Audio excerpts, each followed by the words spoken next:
সেটা এমএলএ বিকাশ দত্ত সাহেব বিচার করে দিয়েছে, আমি দিনে এখানে থাকবো, রাতে তোর কাছে যাবো। তারপর এই এইছিস কেন? মাংকা পাইলে ছুড়া রে।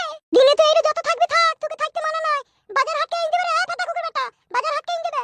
কি রে বড়া, বাজার ফ্রি গেল। কালকে তো এনে দিলাম 2 কেজি আলু, 1 কেজি পেঁয়াজ, 500 রসুন, আদা, মরিচ, চাল, ফাটা সবই তো এনে দিলাম, ফ্রি গেল। মরণ খাকে না কিলো। আমার কাছে সব খবর আইছি। তোর ওই ডেমনকে তুই মাকা খাওয়াছিস, রাত্রিরে রসগোল্লা খাওয়াছিস, পান্তুয়া খাওয়াছিস, আর আমার বেলায় কিচ্ছু নাই। খালি শুতে যাবি নাকি তুই আমার কাছে? ফাটা কুকুর বেটা। কে বললি কি আমার এই বউকে আমি পান্তুয়া খাওয়াছি, রসগোল্লা খাওয়াছি? কে বললি তোকে? সব খবর আইছি রে ফাটা কুকুর বেটা, আমার কাছে খবর নাই। সব খবর আছে আমার কাছে। খবর দেওয়ার লোক তো থাকবি, তুই যে আড়ালে পারলে অনেকজন আছে, এটা খবর দিবে না তোকে? তোর মতো লাইলো হলো তো কি বলি বরান কোসেছিল। যা রে বড়া যা, এখন বকাই না, যা। আমি ঠিক আছে, যা বাজারে একটু পরে এনে দিচ্ছি। এক্ষুনি তো আমার সাথে চো, ফাটা কুকুর বেটা বাজার করে এনে দি, তখন তো আসবি চো। কি কিলো মাগি, তুই কথা বুঝি না কেন বলতো? জান আমি গেছি চো।